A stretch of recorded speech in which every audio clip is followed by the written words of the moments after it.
دین ہمیں تمنا کرنے سے نہیں روکتا، لیکن ایسی تمنا جو بہت طویل ہو جائیں، بہت لمبی پلاننگز کرنے کی ضرورت نہیں ہے۔ کامیابی کا ایک راز اور ایک طریقہ یہ ہے کہ چھوٹی ٹارگٹس بنائیں، چھوٹی امیدیں رکھیں۔ اعوذ باللہ السمیع العلیم من الشیطان الرجیم، بسم اللہ الرحمن الرحیم، الحمد للہ رب العالمین والصلاة والسلام علی رسولہ الکریم واہل بیتہ الطیبین الطاہرین لا سیما بقیۃ اللہ فی الارضین۔ نہج البلاغہ کی خدمت میں 5 منٹ حضرت امیر علیہ الصلاۃ والسلام کے نورانی کلمات سے اپنے قلوب کو منور کرنے کا یہ سلسلہ، اور اس سلسلے کے ساتھ ہم آپ کی خدمت میں حاضر ہیں۔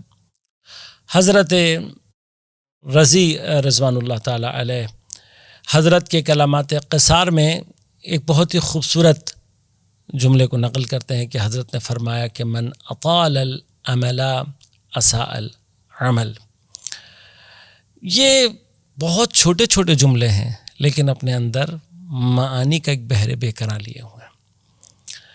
حضرت امیر علیہ الصلوۃ والسلام فرماتے ہیں من اطال العمل، جس نے اپنی امیدوں کو طولانی کیا، اساء العمل، اس نے اپنے عمل کو بگاڑ لیا۔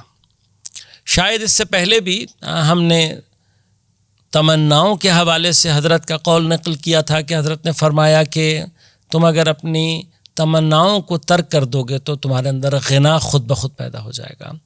لیکن اس وقت ایک اور سائیکلوجیکل ڈائمنشن دے رہے ہیں میرے اور آپ کی زندگیوں کو خوبصورت بنانے کے لیے۔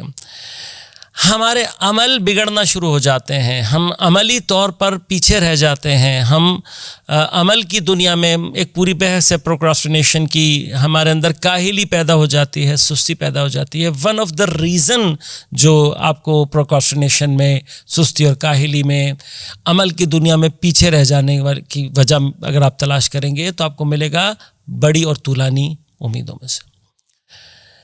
میں نے پہلے بھی عرض کیا تھا کہ دین ہمیں تمنا کرنے سے نہیں روکتا، لیکن ایسی تمنائیں جو بہت طویل ہو جائیں۔ ایک چیز ہے جو کہ فرض کریں میری زندگی میں نہیں ہو پا رہی، لیکن میں اس پر امید لگائے بیٹھا ہوں اور بار بار اس کی طرف بات میں سوچتا ہوں، اس تمنا کو اپنے دل میں لیے بیٹھا ہوں۔ نتیجہ کیا نکلتا ہے؟ میں ڈپریشنز کا شکار ہونا شروع ہو جاؤں گا، مجھے انزائٹیز ہونے لگیں گی، میں اپنے آپ کو اس دنیا میں ویسے ہی نکما اور ناکام سمجھنا شروع کر دوں گا، بس جو کام میں کر سکتا ہوں وہ بھی نہیں کر پاؤں گا۔ لہذا تمناؤں کو، اپنی امیدوں کو طولانی نہ کریں، بہت لمبی پلاننگز کرنے کی ضرورت نہیں ہے۔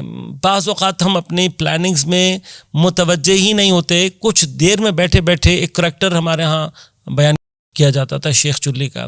شیخ چلی جو تھا بنیادی طور پر وہ کون تھا؟ وہ کیسا کریکٹر ہے کہ جو انڈا لے کر جا رہا ہے اور راستے میں اس نے انڈے سے ہی چوزے نکال کر ان کے بارے میں سوچا، وہ بڑے بڑے ہو کر یہ ہوا، اور پورا اس نے مرغی خانہ تیار کر دیا، اور اسی بے خیالی میں ٹھوکر لگی اور ہاتھ سے انڈا گر کے ٹوٹ گیا، تو وہ بیٹھ کر رونے لگا، میرا بہت بڑا نقصان ہو گیا۔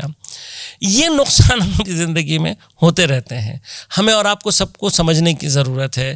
یہ انڈا واقعاً کارخانہ بن بھی سکتا ہے، لیکن طولانی امید نہیں، ایمانداری اور محنت کے ساتھ۔ اللہ تبارک و تعالی نے ہمارے اعمال کی تاثیر کو محنت اور ایمانداری میں رکھا ہوا ہے، نہ کہ لمبی امیدوں میں۔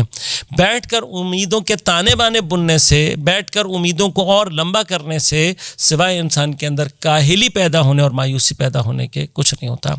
بہت ساری خواہشات ہیں جو زندگی میں پوری نہیں ہوتی، اگر کچھ مدت کسی چیز کے پیچھے لگنے کے باوجود بھی وہ حل ہوتی ہوئی نظر نہیں آ رہی تو جسٹ لیو اٹ، چھوڑ دیں، کسی اور طرف جائیں، کچھ اور سوچیں، زندگی میں کچھ اور کرنے کی کوشش کریں۔ بعض اوقات بہت چھوٹے چھوٹے پروجیکٹس انسان کو بڑی کامیابیوں کی طرف لے کر جاتے ہیں، لیکن جب ہم پہلے ہی سے امید کو طولانی کر لیتے ہیں، لمبا کر لیتے ہیں، تو پھر وہ خود بخود ہماری زندگی پر اثر انداز ہونا شروع ہو جاتی ہے۔ کامیابی کا ایک راز اور ایک طریقہ یہ ہے کہ چھوٹی ٹارگٹس بنائیں، چھوٹی امیدیں رکھیں، اور ان کے مکمل ہونے پر کامیابی کا ایک احساس کر کے کنٹینیوس اپنے آپ کو آگے لے کر چلیں، بجائے اس کے کہ ہم لمبی اور طولانی امیدیں رکھیں اور سستی، کاہلی، ڈپریشن، انزائٹی اور مایوسی کا شکار ہوں۔ ایک خوبصورت حدیث ہے جو ہم سب کو یاد رکھنے کی ضرورت ہے، من طال الامل اساء العمل۔ والسلام علیکم ورحمۃ اللہ وبرکاتہ۔